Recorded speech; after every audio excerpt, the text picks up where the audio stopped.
Well, let me just say this, Max, is and Travis contacted Fred the week of the Iowa game. So how long ago is that? That would have been at least 3 weeks, essentially 3 weeks ago. Yeah. And this is Fred telling me this, okay? So I believe, Fred's not one that makes things up, okay?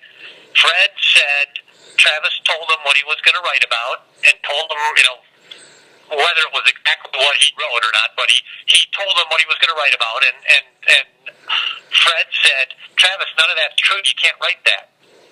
None of it's true. And Travis said, well, I'm going to stand by my sources. And Fred said, this is 3 weeks ago. If you write that, I'm going to have to go public and refute everything you say. And Travis's line was, I've got my job to do, you've got your job to do. Okay?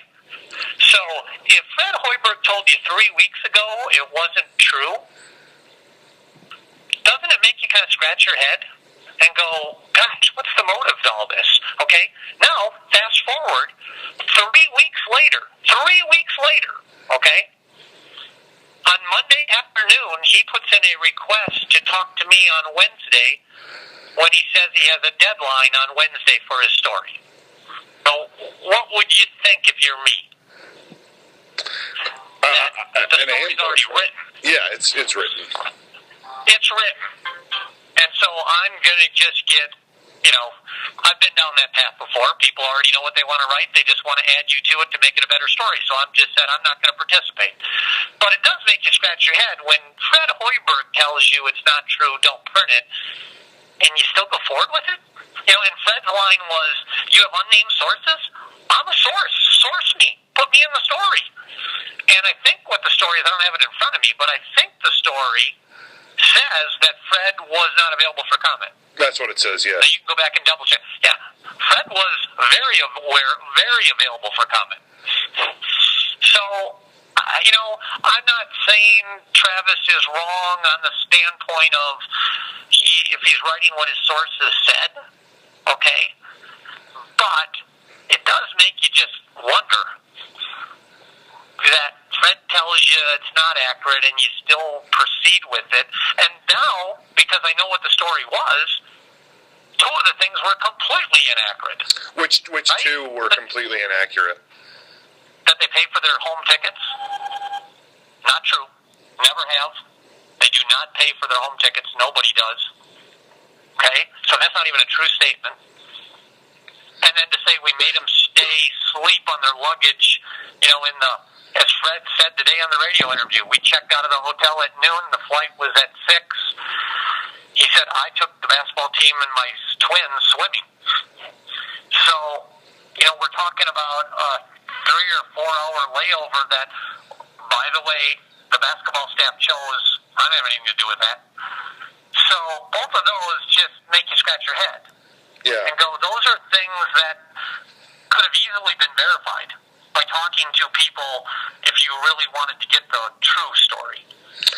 The only reason I'm saying that, Fred called me on the way to his first practice. He was driving in the car. It was 7:30 in the morning. I just don't remember if it was Monday morning or Tuesday morning. Okay. But this week.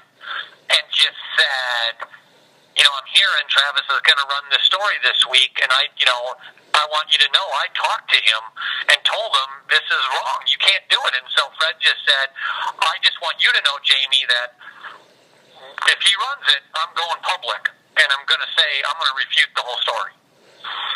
And so that was Fred calling me to tell me that.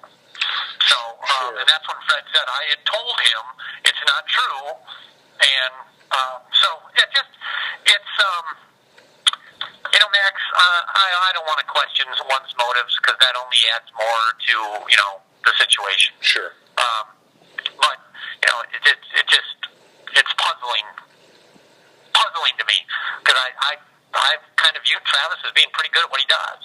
Right. And so clearly something else happened here. And, so I can't answer motive. I can't answer why. That's not for me to decide. Sure.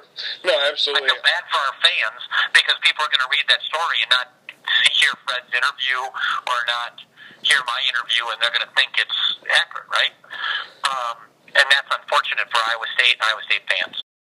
Well, and then the one thing I was interested about too, the anecdote about Doc Sadler getting into an argument with you and with David Harris. Wasn't me. So that there was no truth to that either. Not with me. Now, I asked David, and David said he didn't remember that at all. So I remember being at Fred's house, but I don't ever remember that. Okay. I mean, my interactions with Doc Sadler were pretty slim and none. Sure. You know, I didn't interact with him that much. So. Well, then, how would you? How would you describe what your relationship was like with Fred while he was here and with the basketball team? Really good. You know, Fred's an easy guy to get along with. You know, I'd say the relationship was very solid. You know, we shared obviously bond with our hearts. You know, as Fred said on the radio interview, he characterized our relationship as outstanding. So,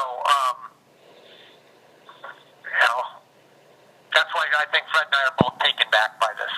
Sure. Because you know, Fred's going why? Is it because the Bulls just started practice and this is an opportunity for a reporter to get a byline with an NBA coach?